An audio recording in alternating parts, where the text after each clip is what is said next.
നമസ്കാരം. തിരുവല്ല എംഎൽഎയും മുൻ മന്ത്രിയുമായ മാത്യു ടി തോമസും ഭാര്യ അച്ചാമ അലക്സും 2002 വോട്ടർ പട്ടികയ്ക്ക് പുറത്തായത് ചർച്ചയാക്കാൻ ഇടതുപക്ഷം. വോട്ടർ പട്ടിക തീവ്ര പുനഃപരിശോധനയുടെ പിഴവിന് തെളിവാണ് ഈ പുറന്തള്ളൽ. SIR ഫോം പൂരിപ്പിക്കുന്ന ഘട്ടത്തിൽ BLO ആണ് വോട്ടർ പട്ടികയിൽ പേരില്ലെന്ന വിവരം അറിയിച്ചതെന്ന് മാത്യു ടി തോമസ് പറഞ്ഞു. ഇത് സുപ്രീം കോടതിയെ അടക്കം അറിയിക്കും. 1987 മാവേലിക്കര മണ്ഡലത്തിലാണ് വോട്ടർ പട്ടികയിൽ പേര് ചേർത്തത്.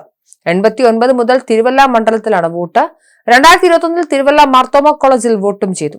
2006 മുതൽ തിരുവല്ലയിലെ ജനപ്രതിനിധിയുമാണ്.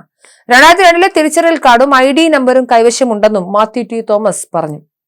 വിഷയത്തിൽ അടിയന്തര നടപടി സ്വീകരിക്കണമെന്നാവശ്യപ്പെട്ട് തിരുവല്ല മണ്ഡലം ഇലക്ട്രൽ രജിസ്ട്രേഷൻ ഓഫീസർക്ക് മാത്യു ടി തോമസ് പരാതി നൽകിയിട്ടുണ്ട്. എന്തുകൊണ്ടാണ് 2002 വോട്ടർ പട്ടികയിൽ പേരില്ലാതെ പോയതെന്ന് പരിശോധിക്കാനാണ് കമ്മീഷന്റെ തീരുമാനം.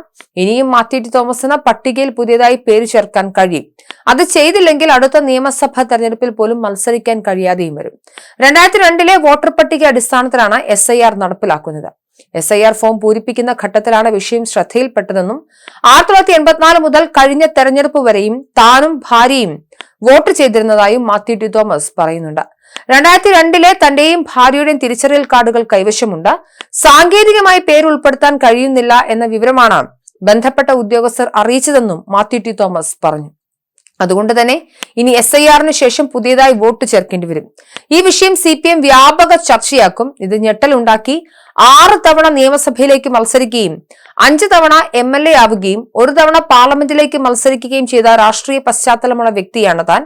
എന്നാൽ നിലവിലെ പരിശോധനയിൽ 2002 വോട്ടർ പട്ടികയിൽ പേര് കാണുന്നില്ല എന്നാണ് ഉദ്യോഗസ്ഥർ അറിയിച്ചിട്ടുള്ളതെന്നും മാത്യു ടി തോമസ് പറയുന്നു.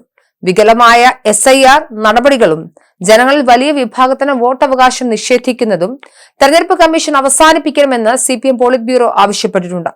പതിവ് പോലെ സുതാര്യമായും ജനങ്ങളെ ബുദ്ധിമുട്ടിക്കാത്ത രീതിയിലും നടക്കേണ്ട വോട്ടർ പട്ടിക പരിഷ്കരണം അരാജകത്വം നിറഞ്ഞതും ജനങ്ങളെയും ഈ ജോലി ഏറ്റെടുക്കാൻ നിർബന്ധിതരായ ഉദ്യോഗസ്ഥരെയും ഒരുപോലെ ഭീഷണിപ്പെടുത്തുന്നതാണ് എന്നും അത് അത്തരത്തിൽ മാറിയിരിക്കുന്നുവെന്നും CPM പറയുന്നു. അങ്ങേയറ്റം തിടുക്കത്തിൽ വളരെ മോശമായി ആസൂത്രണം ചെയ്യപ്പെട്ട നടപടിയാണിത്. വീട് തോറും കയറി പരിശോധന നടത്താൻ BLO-മാർക്ക് നിശ്ചയിച്ച് നൽകിയ സമയപരിധി ജോലി പൂർത്തീകരിക്കാൻ തികയുന്നതല്ല. തിടുക്കം കാരണം പലയിടങ്ങളിലും BLO-മാർ ചില പാർട്ടി ഓഫീസുകളിൽ തങ്ങി വോട്ടർമാരിൽ അവിടെ എത്തണമെന്ന് നിർദ്ദേശിക്കുന്ന സാഹചര്യം സൃഷ്ടിച്ചിട്ടുണ്ടെന്നും വോട്ടർ പട്ടികയിൽ നിന്നും വൻതോതിൽ പേരുകൾ ഒഴിവാക്കപ്പെടുന്നതിനും തെറ്റുകൾ കടന്നുകൂടുന്നതിനും ഇതിടയാക്കുമെന്നും CPM ആരോപിക്കുന്നു. BLO-മാർക്കുമേൽ അടിച്ചേൽപ്പിച്ച കടുത്ത ജോലിഭാരം ഒട്ടേറെ ജീവൻ അപഹരിച്ചു. മതിയായ വിശ്രമം കൂടാതെ കഠിനമായി ജോലി ചെയ്യേണ്ട അവസ്ഥയിലാണിവർ. ഇത്തരം മരണങ്ങൾ ആകസ്മികമല്ല, നിരുത്തരവാദപരവും മനുഷ്യത്വഹീനവുമായ നടപടികളുടെ ഫലമാണിതെന്നും CPM നിലപാടെടുക്കുന്നു. വോട്ടർ പട്ടിക കുറ്റമറ്റതാക്കാനും ഇരട്ടിപ്പുകൾ ഒഴിവാക്കാനും തെരഞ്ഞെടുപ്പ് കമ്മീഷൻ വികസിപ്പിച്ച സോഫ്റ്റ്വെയർ ഉപയോഗിക്കാത്തതും ഞെട്ടിപ്പിക്കുന്നുണ്ട്. ഇപ്പോൾ നടക്കുന്ന തീവ്ര പുനഃപരിശോധനയുടെ ലക്ഷ്യവും ഉദ്ദേശവും സംബന്ധിച്ച് ഗുരുതരമായ ആശങ്കകൾ ഉയർത്തുന്നതാണിതെന്നും CPM പറയുന്നു.